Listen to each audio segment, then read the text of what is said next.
Pour ne rien rater de nos programmes, n'oubliez pas de vous abonner à nos 2 chaînes YouTube, le Média TV et le Média 24/7, et d'activer la cloche.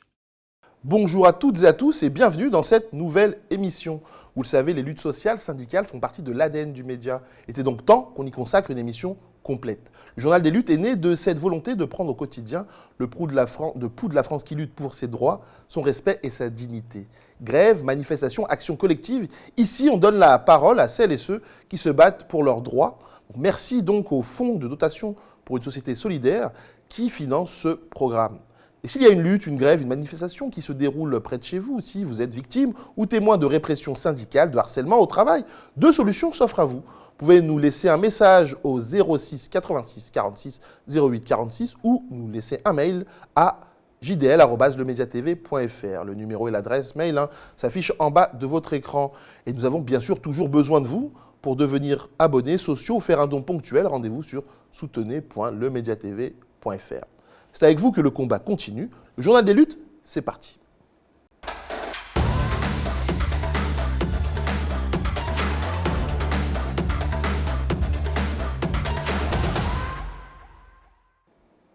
Au programme de ce journal des luttes, la grève à la SNCF. Les syndicats restent déterminés, mais le patron Jean-Pierre Farandou assure, lui, que tout va bien et que les trains rouleront le 8 mai. Et nous étions hier avec les avocats qui s'opposent à la loi Attal, un texte qui vise à durcir la justice pénale des mineurs. Et en fin d'émission, j'échangerai avec Julie Aufort de la CIMAD. Nous reviendrons avec elle sur le rapport de l'association concernant les CRA, les centres de rétention administrative. Tout de suite, le fil des luttes.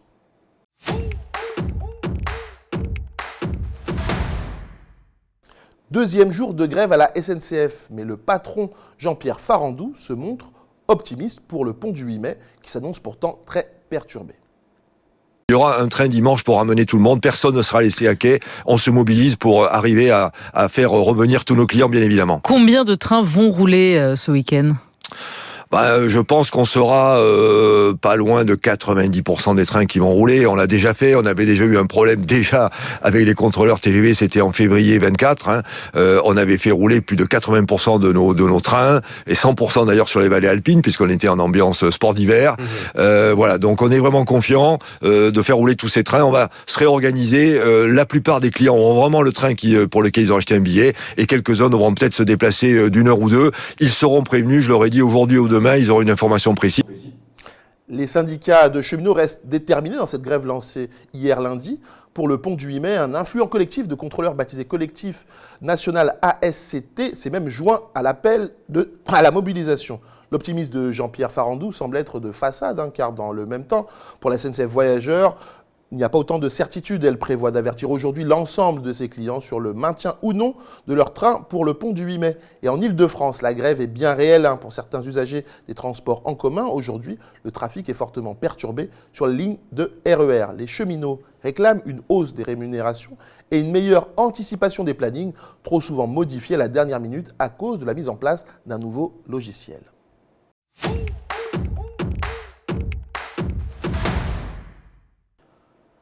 Une menace de dissolution qui ne passe pas. Au moment où le gouvernement israélien et son Premier ministre Benjamin Netanyahou accentuent son offensive sur Gaza et veut mettre en place son plan de conquête du territoire palestinien, en France, Bruno Retailleau veut dissoudre le collectif Urgence Palestine qui milite pour l'autodétermination du peuple palestinien. Mais le ministre ne s'arrête pas là. Il a également engagé un processus de dissolution pour le collectif antifasciste La Jeune Garde, fondé à Lyon en 2018. Ce soir, à Paris, à 19h, un meeting contre la dissolution de ces 2 collectifs se tiendra place Stalingrad, avec entre autres l'intervention de Jean-Luc Mélenchon, d'Olivier Besancenot et du député insoumis Raphaël Arnaud, ancien leader de la Jeune Garde. Et à Lyon aussi, un rassemblement est prévu. Le rendez-vous est fixé à 18h30 dans le square de l'Estrin, en face de la préfecture du Rhône.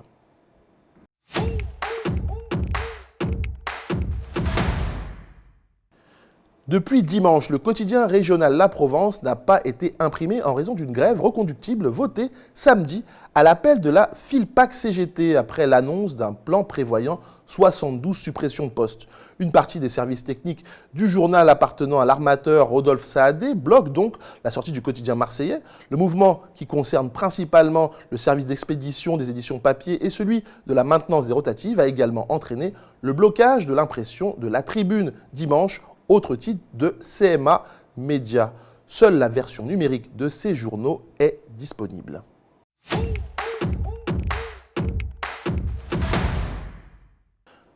Nouvelle grève sur les sites du volailler SNV. À la fin du mois dernier, plusieurs salariés se mobilisaient à Château-Gontier-sur-Mayenne. Ils ont été rejoints dans cette démarche par ceux des autres sites, notamment Laval, Chaillan, Louvernay en Mayenne, La Chapelle d'Andenne dans l'Orne et Savigny-sur-Braille dans le Loir-et-Cher. Ils réclament une prime d'intéressement distribuée chaque année, d'habitude, d'une valeur d'environ 1 500 €. En 2025, la direction dit ne pas avoir fait assez de bénéfices, donc pas de prime. La réunion entre syndicats et la direction n'a rien donné. Une prochaine réunion est prévue dans 2 semaines. Affaire à suivre.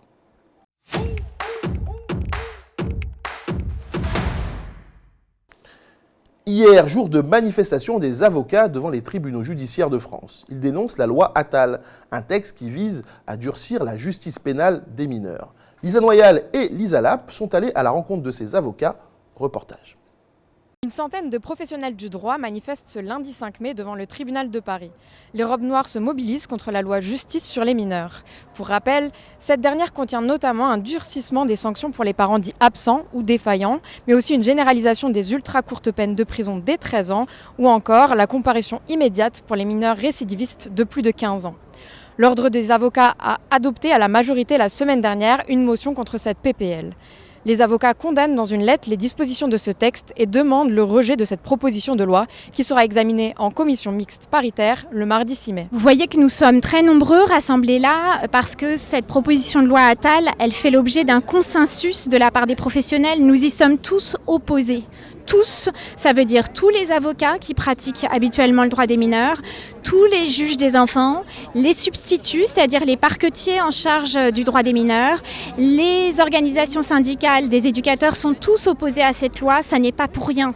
Ce n'est pas de la bêtise collective. C'est que ce qui nous fait défaut aujourd'hui pour être plus efficace, ce sont des moyens humains d'éducateurs avant toute chose, pour pouvoir être auprès des jeunes et de leurs familles dès leur entrée en délinquance, pour pouvoir augmenter les facteurs de protection, c'est-à-dire accompagner les jeunes pour une réorientation scolaire, être présent pour pouvoir les accueillir dans un lieu de placement s'il faut un éloignement de la famille, qu'avoir des unités éducatives d'activité de jour avec des éducateurs présents pour les familles. Ça, c'est ce qui nous fait défaut. Or, l'été dernier, le gouvernement a cru bon de supprimer des centaines de postes de travailleurs sociaux contractuels à la protection judiciaire de la jeunesse. Les moyens procéduraux d'agir, on les a.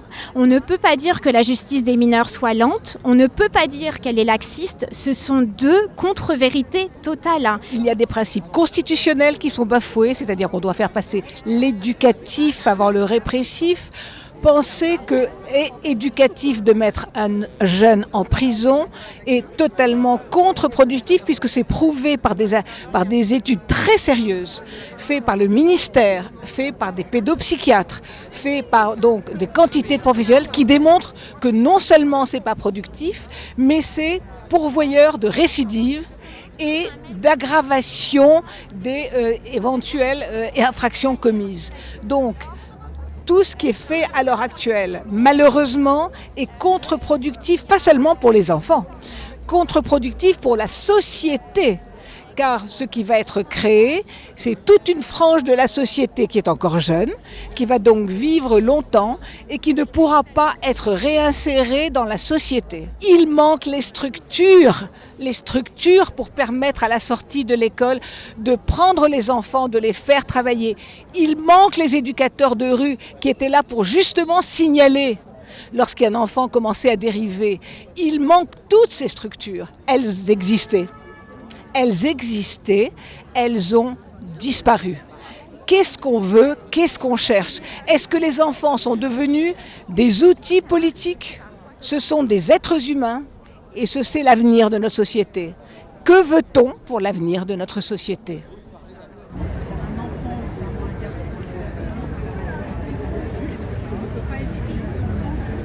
On ne peut pas être jugé et prendre conscience des actes commis si déjà soi-même on n'a pas été accompagné, réparé en tant qu'être humain mis à mal par son histoire familiale, par la société, par différents événements traumatiques, avant de pouvoir réparer les actes délinquants qu'on a commis envers la société ou encore envers les victimes. On est dans une chaîne purement pénale et dans cette chaîne, il n'y a plus de place en fait pour le temps à l'éducatif. Le temps avec le psychologue, avec l'assistante de service social, avec l'éducateur qui accompagne ce jeune et sa famille. Il n'y aura plus de temps. Déjà, depuis le CJPM, nous n'avons plus de temps. Notre travail est insatisfaisant.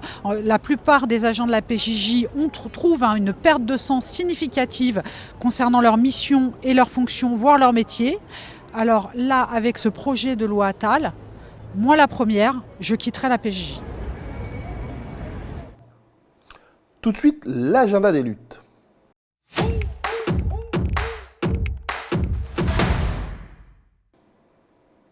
Autorisée l'année dernière, la manifestation prévue samedi du groupuscule d'extrême droite, le comité du 9 mai, sera interdite cette année. Une décision du préfet de police de Paris, Laurent Nunez. Il a également décidé d'interdire la contre-manifestation organisée en réaction à la première. Pour Laurent Nunez, il y a un risque de trouble à l'ordre public, les deux manifestations ayant une partie d'itinéraire commune. Cette année, on peut toutefois se réjouir de ne pas voir défiler dans Paris un groupe néo-nazi.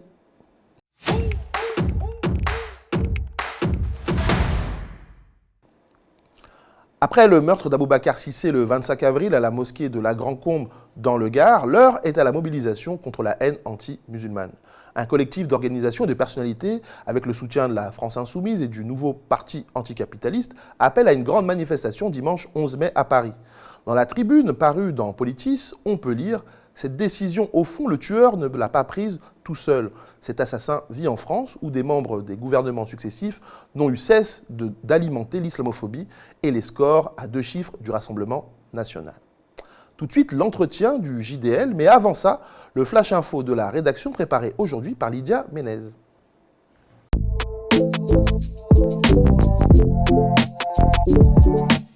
Coup de tonnerre en Allemagne. Le conservateur Friedrich Merz a échoué ce mardi, à la surprise générale, à être élu chancelier allemand dès le premier tour par les députés. Pourtant, il aurait pu, sur le papier, disposer d'une majorité suffisante des élus de son camp et des sociaux-démocrates avec lesquels il entend gouverner en coalition.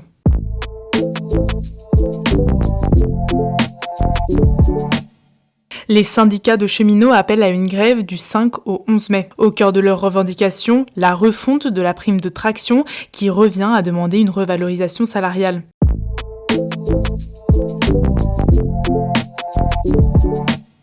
Israël a annoncé lundi une nouvelle campagne militaire dans la bande de Gaza qui prévoit la conquête du territoire palestinien et nécessitera, selon l'armée, le déplacement interne de la plupart de ses habitants. Dimanche soir, l'armée avait confirmé le rappel de dizaines de milliers de réservistes.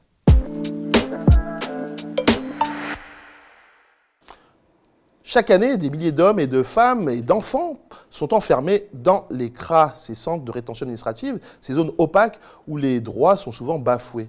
Dans son rapport 2024, la CIMAD dresse un constat alarmant. Durée de rétention de plus en plus longue, violation des droits, santé mentale des détenus en danger et expulsion malgré des recours en cours.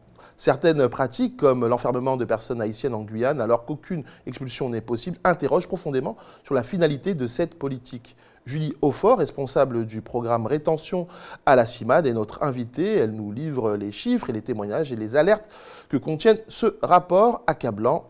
C'est parti.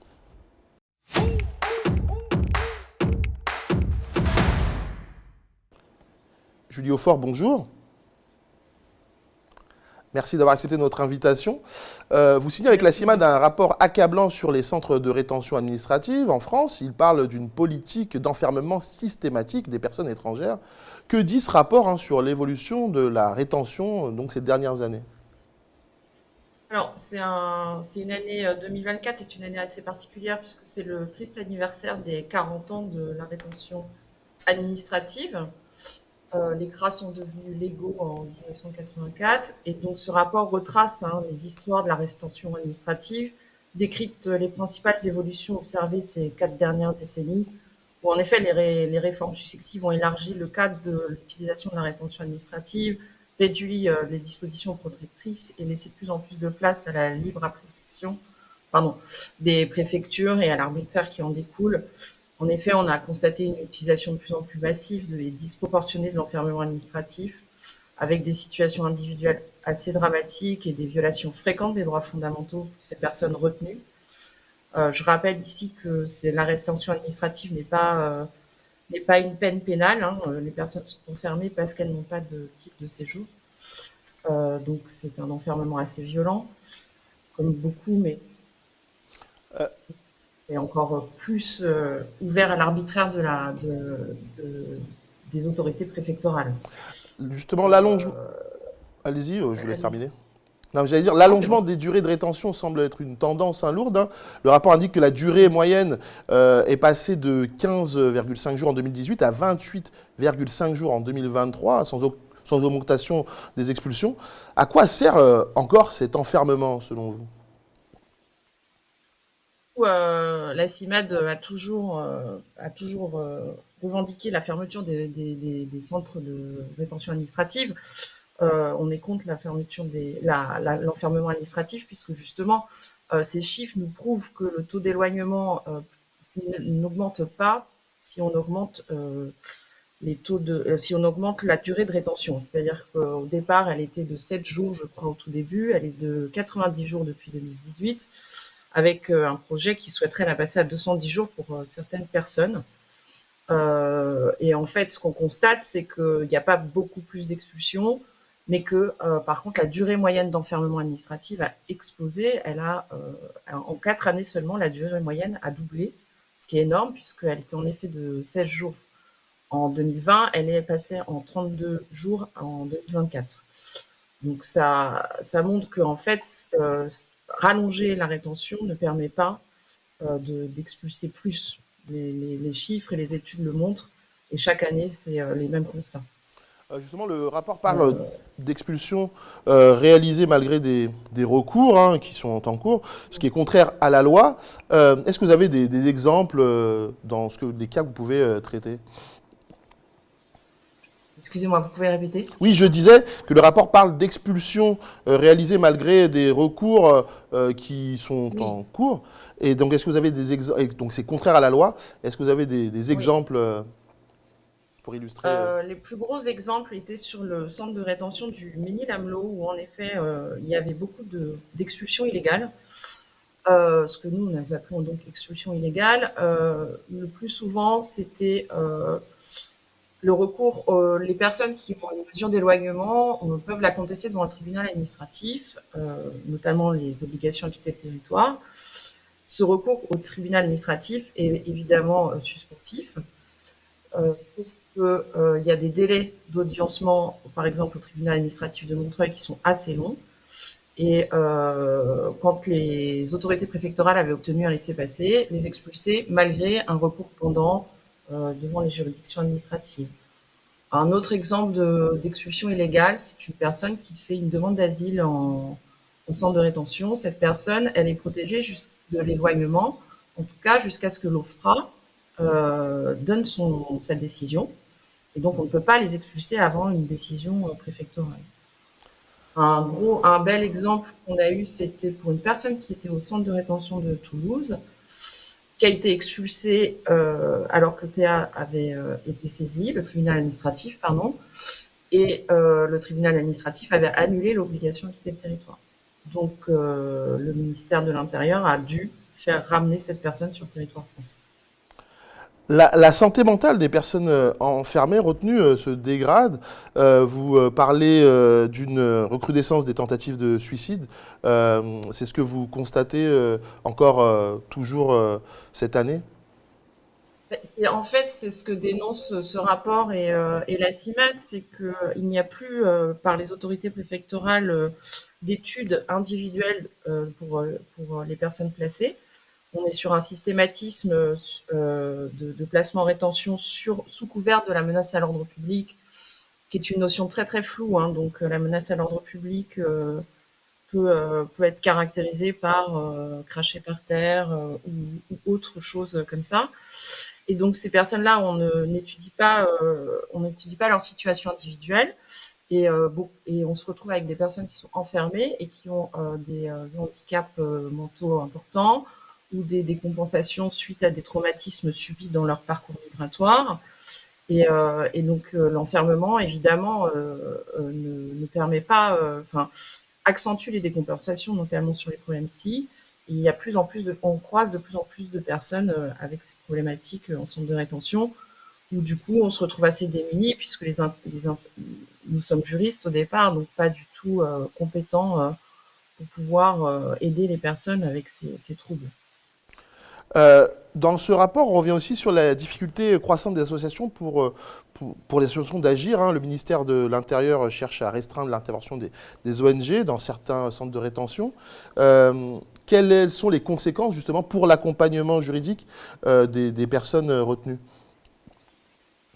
Alors, pour le moment, on intervient encore, les 5 associations intervenir en centre de rétention, donc tous les centres de rétention, dans tous les centres de rétention de l'Hexagone et des Outre-mer, il y a des associatifs, des personnes d'associations qui sont présentes.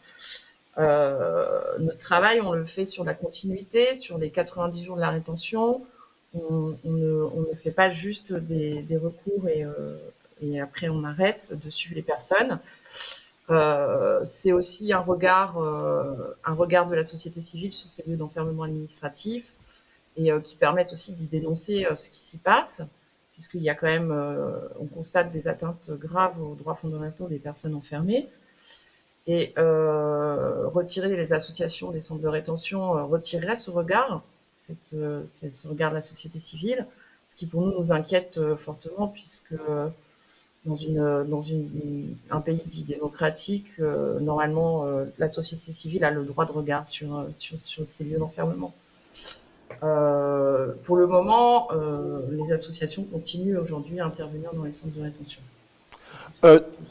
Régulièrement, on parle du ministère de l'Intérieur, du ministre de l'Intérieur, Bruno Retailleau, dans l'actualité. Est-ce qu'aujourd'hui, avec ces différentes sorties médiatiques sur l'immigration, ces différentes sorties, propositions politiques concernant les migrants, est-ce que le travail notamment de la CIMAD est plus compliqué avec un ministre de l'Intérieur comme Bruno Retailleau qu'il n'était avec Darmanin ou autre, hein, même si j'imagine que c'est sensiblement la même chose?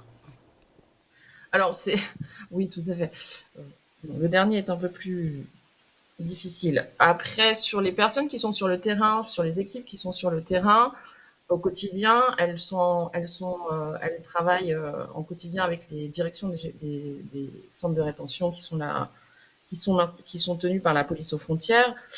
Il y a moins d'impact en fait pour les équipes sur le terrain. C'est plus au niveau des sièges des associations qui doivent perpétuellement répondre par voie de presse, demander un droit de réponse, répondre aux auditions, puisqu'il y a plusieurs propositions de loi qui sont sur la table, notamment l'allongement de la durée de rétention à 210 jours pour plusieurs catégories de personnes dont je vous ai parlé au début, et aussi de remplacer les associations par l'OFII, qui est un organisme dépendant du ministère de l'Intérieur. C'est un travail quotidien pour les associations qui doivent répondre donc du coup à toutes ces sollicitations par voie de presse, mais aussi des parlementaires, puisque du coup, nous sommes auditionnés assez régulièrement en ce moment pour toutes ces questions. Sur le terrain lui-même, les équipes n'ont pas de gros impacts, puisque c'est souvent... comment dire, il n'y a pas d'impact direct. Peut-être sur les rapports avec la police, mais c'est pas quelque chose qui ressort de ce qu'on a constaté. Comment faire aujourd'hui pour une association comme la CIMAD pour que ces questions justement des centres de rétention prennent plus de place dans le débat public? Justement, de continuer notre rôle de vigie dans ces lieux d'enfermement, de faire du plaidoyer, de sensibiliser sur ce qui s'y passe à l'intérieur. Donc ça implique des mobilisations, des manifestations, des événements divers et variés autour de la rétention et continuer à en parler, de sensibiliser et de dénoncer ce qui s'y passe. C'est essentiellement ce à quoi nous continuons à combattre contre la rétention administrative à la CIMAD. Et est-ce qu'il y a des actions prévues là prochainement dans les semaines ou mois à venir Alors, au niveau local, il y a pas mal d'actions qui se font, notamment autour de des constructions des nouveaux CRA, le ministère de l'Intérieur a dans le souhait d'augmenter de place. Au niveau national, sur l'agenda, pour le moment, je ne saurais vous dire sur une grosse manifestation, mais essentiellement sur les localités, là où il y a les centres de rétention. Notamment sur la sortie du rapport rétention, plusieurs événements ont été organisés. Il y en a un ce soir à Toulouse, à la Bourse du Travail. Et il y a eu à Cayenne le jour de la sortie du rapport. Les équipes ont fait des conférences de presse en région. Il y a eu un gros webinaire aussi le 29 avril. Mais plus, je n'ai pas en tête les agendas de toutes les localités. Oui, je me doute. Voilà. Mais en tout cas, merci beaucoup Julie Aufort. Je rappelle, vous êtes à la CIMAD et il y a un rapport qui vient de sortir donc sur les centres de rétention administrative et qui parle justement d'une politique d'enfermement systématique. Merci d'avoir été avec nous aujourd'hui. Merci à vous. Merci à vous de nous avoir suivis. C'est une émission qui est permise par le Fonds de dotation pour une société solidaire. N'oubliez pas, s'il y a une grève, une lutte, une manifestation qui se déroule près de chez vous, ou si vous êtes vous-même victime ou témoin de répression syndicale, de harcèlement au travail, 2 solutions s'offrent à vous. Vous pouvez nous contacter au 06 86 46 08 46 ou sur jdl@lemediatv.fr. Le numéro et le mail s'affichent en bas de votre écran. Donc n'hésitez pas à nous dire également ce que vous pensez de l'émission par mail si vous nous regardez à la télé, sur YouTube en commentaire. Et donc je vous souhaite une bonne journée sur le média et on se retrouve demain pour la contre-matinale à 8h. Bonne journée.